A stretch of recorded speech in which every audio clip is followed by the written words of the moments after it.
If you would offer to me a moment, an opportunity to share with you a very good conversation that I had with a new client, it's my hope that what he has agreed to allow me to share is a help to you the way it was to him.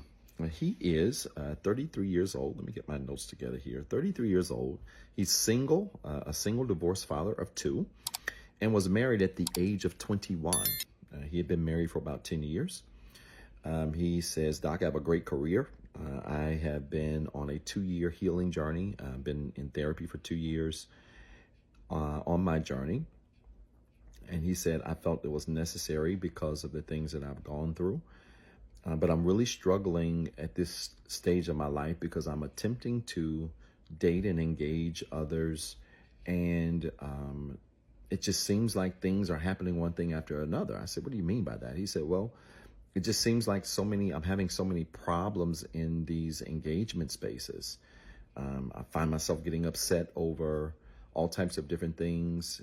He said, Doc, I know you don't like the word triggered, but I find myself being triggered over all types of things that they do. My expectations almost feel like they're a little bit off, and I don't really get where this is coming from, considering I've spent 2 years in therapy. I said, well, tell me about some of the challenges that you had in your marriage that really kind of brought you here. He said, well, I was cheated on twice by my ex-wife. He said, and I chose to stay, and I was trying to stay and work it out. I did not have, I believe, a very secure attachment style at all. And I was trying to stay. And then eventually she ended the relationship with me to go be with one of the people that she was cheating with. Not only she do that, but when she did that, I resorted to heavy drinking. I very much became heavily involved in drinking as a way to just kind of numb the pain. I said, were you an alcoholic? He said, no, I don't think so. He said, but I did, go to some treatment centers just to get some evaluations and did well there. I said, well, good for you. He said, so it didn't get to that level. He said, but it was more than just casual drinking. I said, okay. I said, and tell me about your healing journey. What did that entail? He said, well, I've been in therapy. And I said, and therapy included what? He looked startled, kind of chuckled a little bit and said, well, Doc, I mean, my therapist, she allows me to talk and get things off my chest, and I can tell her how I'm feeling. And I said, okay, is that it? He said, dang, Doc. I laughed. We will refer to this guy as the dang doc guy because he said dang doc about 30 times. Dang doc. I said, what do you mean by that? He said, I mean, are you saying that the therapy was bad? I said, I'm not saying that. I said, I'm just trying to get an understanding of what you've done for 2 years and why you are in the same place. I said, because therapy, counseling, coaching, I believe should create results. Therapists, counselors, coaches are not in the business of telling you what to do, but they should help you to get to a place of solutions. He said, I agree with that. I said, so were any solutions created? He said, not really. Now that you put it that way, he said, I really just feel like it was it's been a 2-year period of time where it's been a safe space where I've been able to talk and get things off of my chest and share how I feel. I said, well, did you process how you feel? He said, yeah, I shared how I feel. I said, did you process how you feel? He said, dang, Doc, there must be a difference. I said, there is. I said, what's the difference? He said, I'm not sure, but I think I processed it. I said, okay, cool. Tell me how you walked away from all of these problems with what solutions? He said, oh. I said, right. What were the solutions that came out of this? He said, well, 2 months into the therapy process, my therapist told me to get on dating apps and to go ahead and put myself back out there and use those apps and those engagements with meeting new women as an opportunity to rebuild my confidence and to rebuild my esteem. I said, come again? He said, yeah, Doc. He said, she told me to, go ahead and set up a dating profile and gave me some recommendations of people that would help me write my profile. I could pay them a fee and they actually typed my profile and told me to use that to get my confidence going and my esteem back centered and to get back out there. I said, interesting. I said, sir, let's talk about 2 very important things. I said, number one, healing and the healing journey first starts with self-awareness. All right. It starts with self-awareness. And my definition of self-awareness that I've used for years to help clients understand it is simply this. Self-awareness is when we are honest about who we are, where we are, what we're doing. If you've been on any of my lives or seen any of my videos, you probably know that. He said, yes, sir, I have.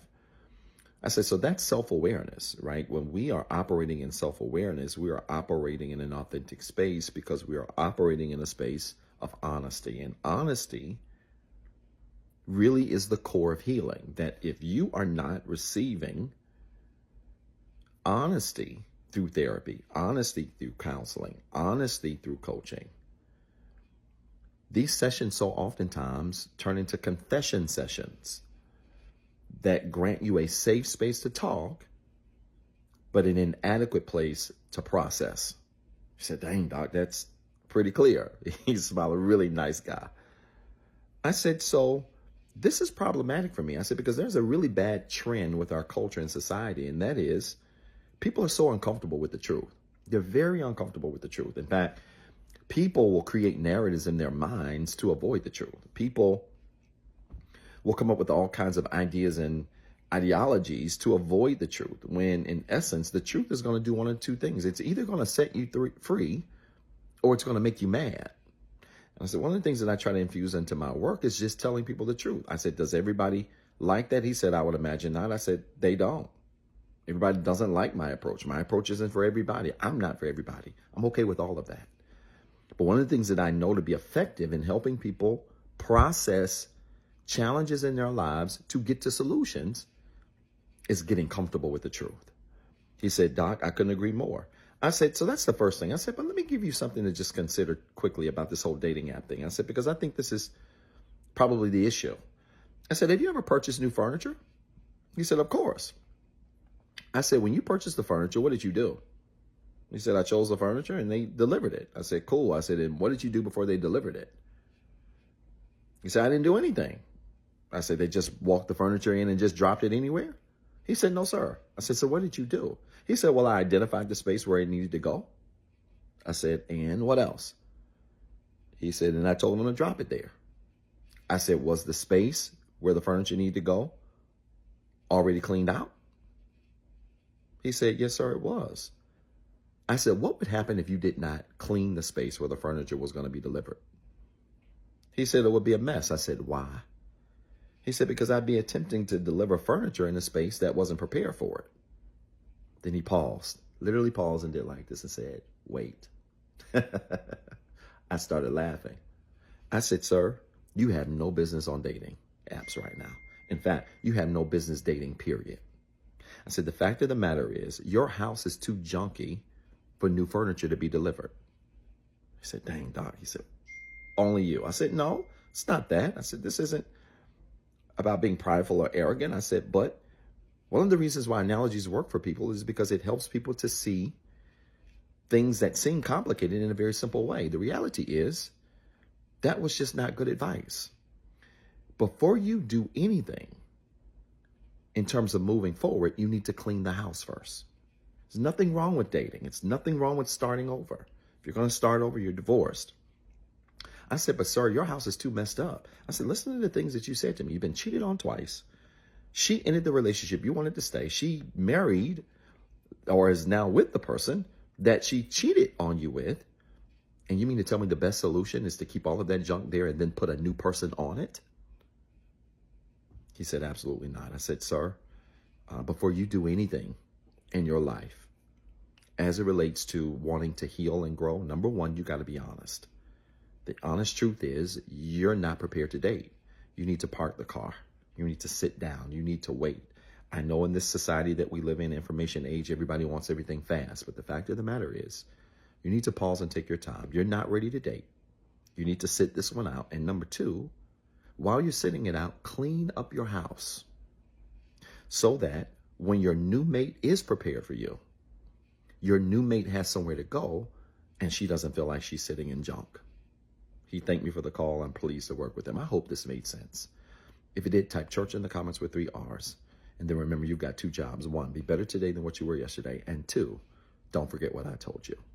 What's up, everybody? This is Dr. Zeb. Listen, I've been dying to make this announcement for a very long time now, and I'm pleased to say that Inspire Nation has officially launched. Yes, we finally got a Facebook and YouTube community group where we're going to have exclusive content, exclusive shorts, exclusive discussion prompts where we're going to engage with other people literally around the world who are on the same healing journey that we're on. I need you to go find these pages right now on Facebook and YouTube. Inspire Nation, follow the page, join the group, introduce yourself, and be prepared to link up with literally thousands of people around the world who are on the same healing journey, who are looking for the same resources, and who want to also be surrounded with other like-minded individuals who are growing in the same direction as you are. I'm so excited about this because it's the beginning of some great things I can't talk about right now. Listen, you got two jobs. One, be better today than what you were yesterday. And two, don't forget what I told you.